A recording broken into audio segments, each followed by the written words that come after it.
skal til børsen. Dansk Erhverv. Business in Poland.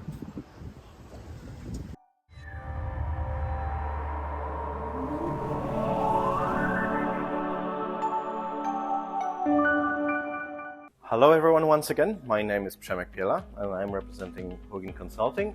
Today we're going to talk about how to start and run a company in Poland, and we will reflect on some differences between how it is in Poland and how it is in Denmark and what you need to look for while doing business as a Danish company in Poland.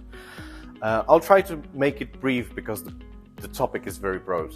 So there will be some red flags that I want to make you aware of. A little bit about us, the introduction. We are your Scandinavian connection in Poland because what we specialize in is helping companies from Scandinavia and primarily from Denmark in doing business in Poland, and also Polish companies doing business in Scandinavia. And our superpower is that we are a Polish-Danish dream team, og vi taler dansk alle sammen. So it will be in your language, but we also are locals in Poland. The two people behind the company, me as the founder and the CEO. My background, I'm an M.Masters in Danish, the Scandinavian culture, and I've worked for over 10 years for Danish companies in Poland and some Danish companies in Denmark as well. And together with me, I've got Christian Baunbeck, who's a production engineer, MBA, business coach, and he's been managing a subsidiary company of Danfoss for nearly 10 years in Poland. So the delivery plan for today is, of course, to tell you how it is practically to set up a Polish limited liability company, which is, of course, the most popular one chosen by Danish investors. It's similar to the Danish Anpartsselskab, how it's to set it up, what you need to be aware of, and of course those topics cover things like bureaucracy, taxes, wages, signatures, which were mentioned a bit briefly by my predecessors, trust, management and presence, because you are going to be the managers of your companies in Poland if you establish one. And at the end, you will get a bonus from us, some tools and a help offer that you can use freely afterwards, especially if you download the presentation. There will be some additional materials. So, the first thing, what you need to be aware of. First of all, brace for the unexpected. Just expect the differences. It's a natural process. You're going abroad, it will be different. Embrace the difference to prepare and adapt for change. Because if you are not aware of the differences, of course, you won't see them and you won't know what you need to adapt to. These can be legal differences, procedural differences, cultural differences as well, on many, many fields. So you need to look for red flags and warnings, and I will mark some of them with a yellow triangle here in the presentation, the most important ones that will differ from what you are used to in Denmark and what you can expect in Poland. And if you've got background in project management or production, then PDCA folks. You probably know the Deming cycle. Plan, then execute, do your stuff, but measure what you did just to reflect on it and adapt accordingly. And we as a consultant have this benefit that we've worked with different companies in different industries. So we've seen the planning, doing, and what they adapted to. So you can basically, by talking with us, learn on their experiences and not make those mistakes. And I'll try to show you some areas where you can make some mistakes while in Poland. And this will be marked in these areas. As you can see, they are everywhere. But I don't want to scare you. It's possible. As you've seen, there are over 700 companies, and also the small ones which employ up to 9 employees. And these are the ones that we specialize in, primarily small and medium-sized Danish companies.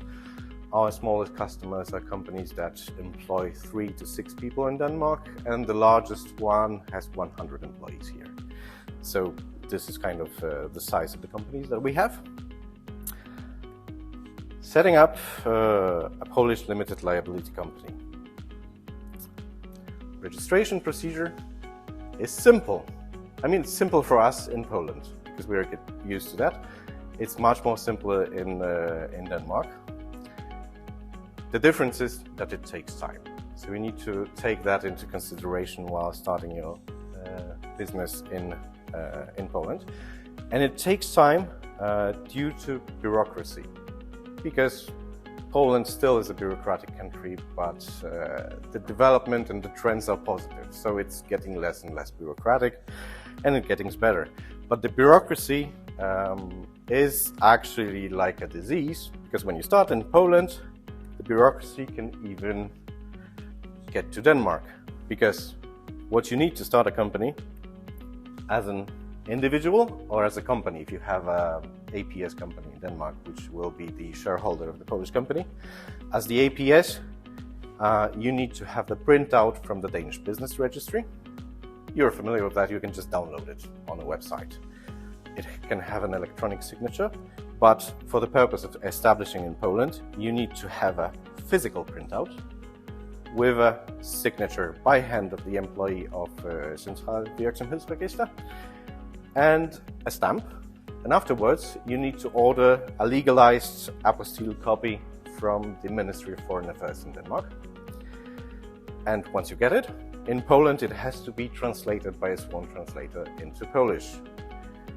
As an individual, it's a lot simpler because you just need to bring your valid passport to Poland and you can do all this stuff. So, doing that as an individual, it takes nearly no time in Denmark. But doing that as a company, it takes 2 to 3 weeks alone in Denmark before you're ready for your first step in Poland. While setting up a company in Poland, you've got 4 options to choose the limited liability company. You can go the long way and register it on your own. You can buy a shelf company. You can do a merger and acquisition. Or you can just hire someone to do it for you. While registering your own, you need to arrange a notary meeting, because the registration as a foreign entity doesn't happen online. This question was raised. You need to meet up at a Polish public notary, have a sworn translator if you don't speak Polish, clarify the content of the agreement of the company, how it's going to be regulated, and then you need to wait until the registration procedure whilst all the papers are filed up. And this takes usually shorter. 2 weeks is our record, but the record on the other end is 24 weeks. But it differs from region to region depending on where you establish the company. Usually it takes about a month to 3 to do it this way before you get the VAT numbers and all the registration procedures before you can proceed. You can also buy a shelf company, which is an already registered existing entity, but it has a downside that it has some history. It can be a benefit for you because some banks, when giving loans, they prefer to have some history. But the greatest disadvantage of that type of going into Poland is that you have to check the history of the company, which is practically nearly impossible because you don't know what agreements has been made before you own the company, but you might be liable for all those contracts that happened before. And it's impossible to prove that something doesn't exist, right? If you don't have the contract, how to prove that you don't have it, and it might show up later on. So have a trusted legal partner, like P&P Law, for instance, that can check or ensure for you that you will be good and safe after you purchase a shelf company. This is relatively fast, but it depends because you make the purchase agreement at the notary, and the day you sign the paper, you got the company and you can work. The registration procedure takes the same time here, but you can just wait for it and do your business. You have the number already, so you can work. Mergers and acquisitions, they are the most complicated, but it depends on your business needs. You might want to find a company that's suitable for you to purchase, then run a due diligence process and estimate its value, and then go through a similar process like a shelf company. You need to make sure that everything is all right with the company you're buying. negotiate the trade conditions. This might take several months. And then you can hire someone to do all of that for you, get step-by-step guidance, have everything done for you, learn how to run a Polish company afterwards, have your first employee and manager on site from day one, and this can be done under 7 days, and that's something what we do. So this is our power. Let's go to taxes, how it works in taxes. Corporate income tax, the base fee in Poland is 19%, so a little bit less than in 25% in Denmark. But as small enterprises, if you turn over for less than 2 million euro in Poland, you have a corporate income tax of 9%, which is very good. The dividend tax, it's relevant for you, especially if you establish as an individual. It's 19%, again, less than 25% in Denmark. VAT, the base stake is 23%. There are some others for different products and services, but 23% is the most common one. And the first red flag, the difference are the advanced payments. In Denmark, when you calculate corporate income tax, you calculate it at the end of the year and you pay it at the end of the year. In Poland, depending on how you choose, in limited liabilities companies, it's mostly every month. So if you make a profit, issue an invoice in January for a project, and then get invoices from your business partner, which are costs accounted in February, you have to pay advance tax for your income from January in February. You cannot deduct the costs that come later on. So you need to take care of that and evaluate while planning the project delivery. Wages. Minimum salary in Poland is from the 1st of July, 3,600 Polish zloty gross. And another red flag while budgeting your project. Polish gross doesn't equal the Polish total employment cost, like in Denmark. Gross salary is not your total cost. There is gross, so you don't pay 3,600, you pay more for that salary. Here's the calculation. The gross salary, this is stated in the contract. This is what the employee gets on the minimum salary.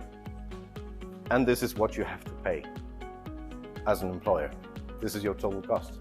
So there is a net salary to total cost ratio, depending on how large the salary is, between approximately, if we've got the minimum salary, it's 156% that you pay on top. It can be up to 180% if we are talking about large salaries and the upper levels. Signatures. This is something that my colleagues mentioned. Contracts are not valid until they are signed, and everything can change. We've got handwritten signatures, just like in Denmark. We've got electronic signatures as well. We've got advanced electronic signatures, and we've got qualified electronic signatures. And these are actually the EU terms commonly used. And of course, we also have something which is similar to your Danish MitID or NemID called EPUAP, but it's mostly available to Poles and people who have the Polish personal identification number, so it won't be that relevant for you. Classic signature. It's the god in Poland. It can do everything. But as you see my signature, you won't know who that is. So sometimes you need to be more clear, so you can have a stamp with your name, or otherwise you will be asked to write it in capitals. Company stamps, they are not, you're not obliged to have one, but it's better to have one and use them. And then there is something like a paraph or flourish. It's an invention of the 19th century. Most Danes just put their initials on every page of the contract. Here's my initials, and the paraph, it looks like that on the left. So get used to that you might be asked to sign 20 pages of the contract on every side, even if you turn the page, it's the same piece of paper. A red flag or a remark about MitID and the Polish version. You need that, for instance, to sign the financial report by the end of the year. And in theory, you can use your Danish one because it's accepted, but the Danish one doesn't accept the Polish file format that is required by the authorities. So even though you can sign it, you can't use it in Poland. So there are some absurdities as well. So you'll need a qualified electronic signature on a pen drive, for instance. But in some cases, you will be asked to deliver a physical copy of your handwritten signature, even though you have a qualified electronic one. Trust. This is something that is the greatest thing in Denmark, your greatest capital. You've got something that's called frihed under ansvar, and people are treated as adults. You respect each other, and then you just work on that basis, which is perfect. And it also works in Poland. We're trying to do that, but it requires some cultural change. I think Leif will touch on that topic later on. In Poland, many people say that trust is good, but control is better. And there are some cliches that Polish employees like hierarchy and being told what they are supposed to do. Do you know who is ascribed to this quotation? Trust is good, but control is better. It was a famous politician. And the politician was Russian. And that was Lenin. And as you know, during the recent situation, we've never been fond of Russian politicians in Poland. Not that much. But these are cliches, especially the younger generations like to work the Scandinavian way, which is reflected in the research that SPCC made. The Scandinavian companies with a flat hierarchy are the most preferred by Polish employees. A case from one of our clients, Nielsen Supply. It's a Danish subsidiary of a Danish manufacturer of gardening and cleaning equipment. They've established a company in Gniezno, in Wielkopolska region, the third most popular among Danish companies. The town has 69,000 inhabitants and an unemployment rate of 2.1%. So it's practically non-existent. And the requirements were to recruit 1 team leader and 3 production workers to start with. The results. We've received 650 applications for the production workers. Because even though the unemployment is low, we played the Scandinavian card, a Danish employer. People just wanted to work there.